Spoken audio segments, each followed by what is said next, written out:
家好，我是阿姨妹。今天我买了200块钱的生蚝，准备来自制蚝油。我们今天做的这个蚝油跟外面那些商场卖的不一样哦，这个成本比较贵。来，开始操作。已经把这些蚝洗干净了的。如果非要给生蚝找点屎的话，这个就是了。就这一点点哦，这个不影响食用，也是可以吃的。然后这里是它的藻，它就是喂来的，也是可以吃的。基本上就是冲洗一下就可以了，不需要去除这些内脏什么的。整个生蚝都是可以吃的，浑身都是宝。熬制蚝油的第一步就是直接下锅，这是要放水的哦。然后小火焖煮，熬出水。这个生蚝是我们正宗的城村生蚝，男人的加油站，女人的美容院。小火煮出水，然后轻力翻动一下。生蚝它本身是自带水分的，所以是不需要放水的。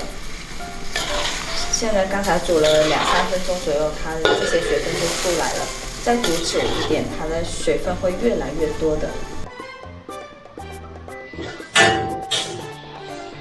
大概是熬制了15分钟，这些蚝汁全部都出来了。然后把这些蚝汁挤压一下，这些生蚝还是可以吃的，但是煮的时间太长，可能口感会比较老一点。然后等一下我们可以把它晒好干。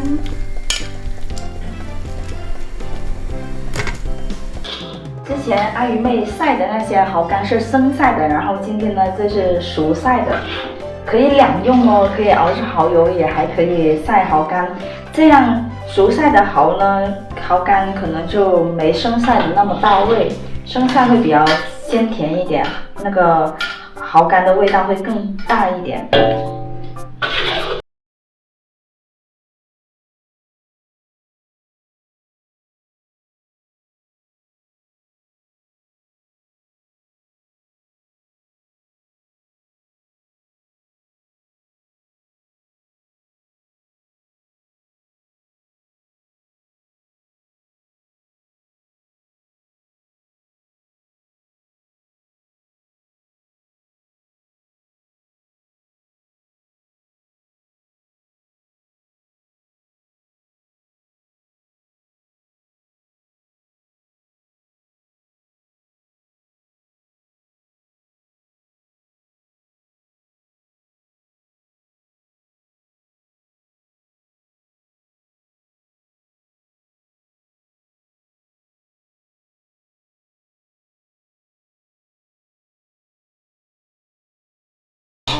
然后要不停的搅拌，防止粘锅。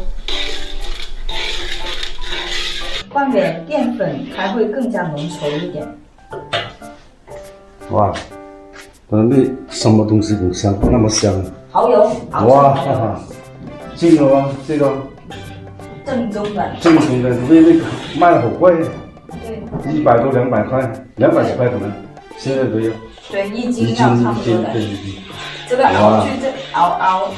熬制这个工序比较多，做工比较多。那是又有时间了，还不行现在。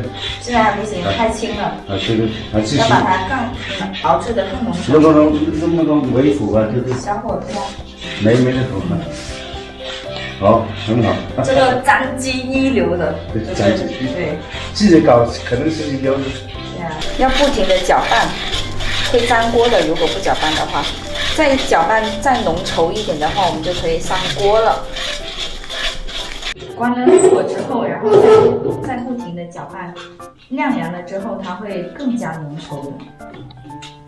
放到另外一个容器，然后不停的搅拌。你看，200多块钱的生蚝才熬制这么一点点蚝油，所以我们如果买到正宗的那个蚝油的话，是挺贵的，100多200多块钱一瓶，还不到1斤的那一种。跟超市那个区别太大了，超市那些才几块钱，这些正宗的要100、200多。可可以放到玻璃瓶中保存起来，然后吃什么的时候就可以倒出一点来沾。熬制出来的蚝油，然后剩下的这些生蚝就可以把它晒好干了，走起。小金，你干嘛呀？好，你想吃啦？给一个你，来放到嘴巴，这前面对，好吃吧？再给你一个，你吞下去的，好，不吃了。这里大概是5斤生蚝，煮熟了就没看到多少了。这是熟晒的生蚝啊。你还想吃吗，小金？你是不是还想吃，小金？来，再给你一个吧。对，好棒。好了，不要吃了，晒干煲汤吃哈。现在也是晒白菜的季节，你看我妈妈今天早上她在菜园里摘了好多白菜拿回来晒干也就可以煲汤了。每年的这个时候，我们家就经常晒白菜干。这个熬制出来5斤生蚝熬制出来。大概是几两重吧，这个不够半斤的，所以外面卖的正宗蚝油贵是有它的道理的。这个做工又繁琐，然后也挺费时间的。这个还可以炒菜，也还可以当配料来使用的。这些视频就到这里结束了，喜欢鱼妹的记得点关注，拜拜。回复一下网友的评论：1071是珠海不让养蚝了，还是因为蚝的生长环境要换个水域？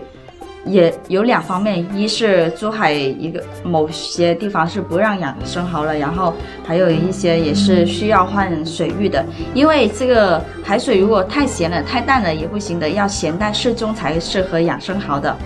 一饮成梦，制作1寸水泥饼，生蚝苗就会自己跑上来粘上去吗？是的，是的。平时需要喂东西吗？不需要的，它是吃海里的微生物长大的。打工仔，阿鱼妹，刀切仔是刀削面还是海鲜面啊？刀切仔，我们这边的刀切仔跟那个外面的刀削面是差不多的。